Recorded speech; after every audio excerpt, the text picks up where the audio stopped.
The Zefkari had studied humanity for 3 solar cycles before they made their move. Their xenobiologist had cataloged every human emotion, every psychological weakness, every breaking point. They had observed wars, famines, and natural disasters, watching how quickly human societies crumbled under pressure. The collective's council of minds had concluded that humanity was a species driven by fear and desperation, easily controlled once their fragile spirits were properly shattered. They were catastrophically wrong. Commander Veltash adjusted his crystalline carapace as he reviewed the subjugation protocols on his command vessel's holographic display. The plan was elegant in its simplicity. Isolate human settlements, disrupt their communication networks, and systematically destroy everything they held dear. Family structures, cultural monuments, food supplies, everything that gave meaning to their brief, chaotic lives would be methodically eliminated.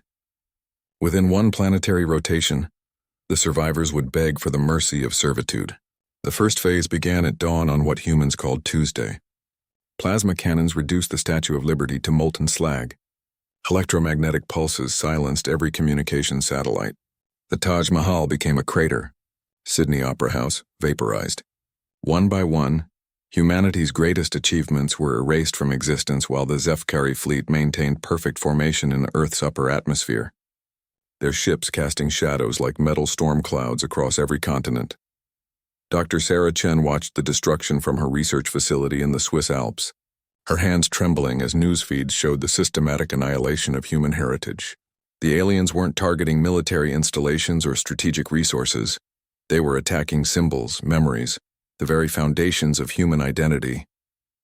"They're trying to break us," she whispered to her colleague, Dr. Marcus Rodriguez, as they watched the Eiffel Tower collapse in a shower of sparks and twisted metal. "They want us to surrender our will to fight." But something unexpected happened in those first hours of devastation. Instead of cowering in terror, instead of fragmenting into panicked chaos, humanity did something the Zefkari had never witnessed in their conquest of 47 other species. They got angry, not the wild, unfocused rage of a cornered animal, but the cold, calculating fury of a species that had clawed its way from caves to starships through sheer, bloody-minded determination. In London, resistance cells formed before the rubble of Big Ben had stopped smoking. In Tokyo, underground networks began coordinating counterattacks using nothing but hand signals and graffiti.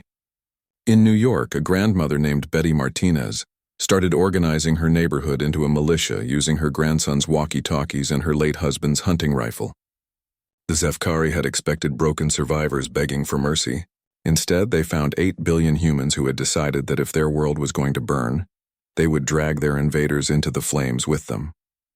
Commander Veltash received the first disturbing reports 12 hours into the operation. Human settlements weren't collapsing, they were adapting. Crude but effective electromagnetic weapons were being constructed from household electronics. Civilians were using mirrors to blind his reconnaissance drones. Children were building improvised explosive devices from fertilizer and cleaning supplies, guided by instructions passed down through networks the Zefkari couldn't even detect. "Impossible," Veltash clicked in his native tongue, reviewing footage of humans in Mumbai using cooking gas and compressed air to create projectile weapons that could pierce Zefkari armor. "Their technology is primitive. Their weapons are inferior. How are they—" "Sir," his tactical officer interrupted, his voice carrying the pitch modulations of deep concern. "We're receiving reports from the ground forces. The humans, they're not following standard patterns of subjugated species behavior." On the main display, battlefield recordings showed human fighters who continued attacking, even when mortally wounded, who detonated themselves rather than surrender, who used their own bodies as shields to protect others. A human female in Cairo had lost both legs to plasma fire, but continued throwing improvised grenades until her heart stopped beating.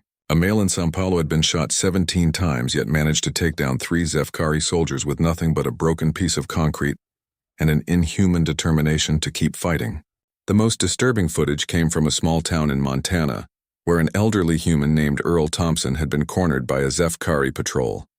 Instead of begging for his life, Earl had smiled, actually smiled, and triggered an explosive vest made from dynamite and Christmas lights, taking 4 alien soldiers with him into oblivion.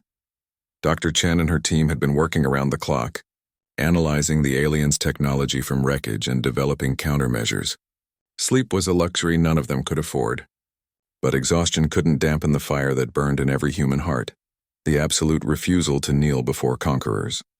They made one critical error, Chen announced to her team as she unveiled their latest creation. A virus designed to infiltrate Zefkari neural networks through their own communication systems. They thought they understood us. They thought destroying our monuments would break our spirit. She held up a photograph of her daughter, who had died in the first wave of attacks. Her voice remained steady, professional, but her eyes burned with a cold fury that would have terrified the aliens if they had truly understood what they were seeing. They don't realize that we are the monuments.